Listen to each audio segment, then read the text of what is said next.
Lorenzo says, great information. I have two questions. One, are there specific characteristics we should keep in mind when searching for a firm/consultant to help manage your campaign?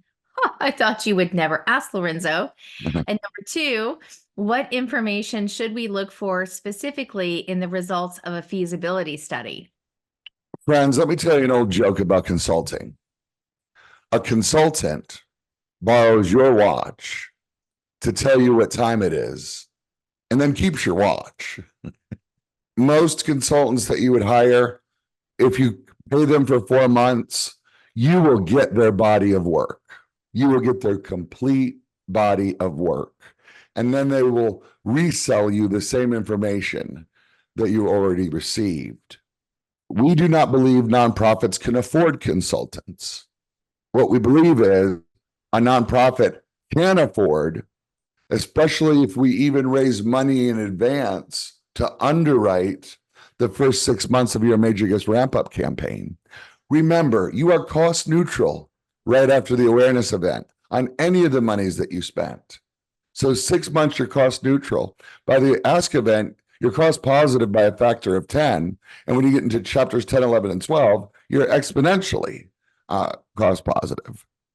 So instead of hiring a consultant to sit across the table or Zoom in and tell you things to do, we would prefer that you engage a team that installs a program that in perpetuity generates money.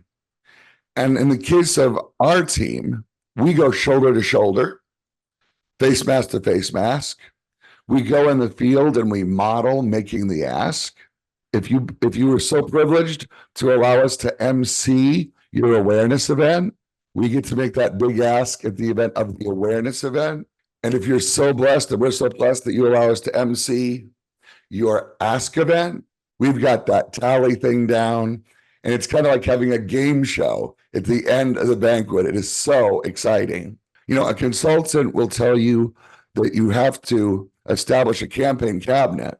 If you allow us, it's our privilege to serve on that cabinet and train your visitors.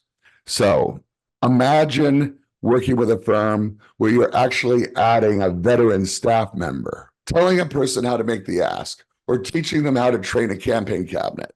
It's akin to this. What way do you want to learn the piano? Do you want me to give you a ring and call you, or do a Zoom and tell you, or give you a book so you can read how to play the piano? Or would you rather have somebody sit on the bench next to you and together you grow your art firm? That's the first issue about nonprofits can't afford consultants. The second issue, the most controversial chapter and the most read article in Julie LaRosa's Reimagining Philanthropy, was on the method and the role consultants play. We have had to help prevent nonprofits from making the catastrophic mistake of performing feasibility studies.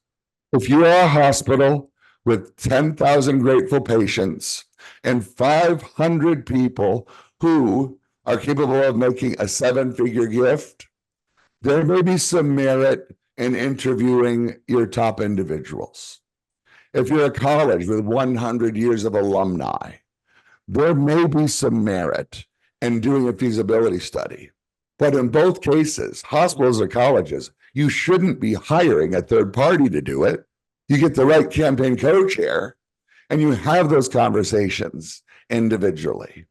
But for 99% of nonprofits and everybody on this call, a feasibility study is a way for you to hurt your relationship and bruise your friendship with a donor, particularly if you're using an outside firm.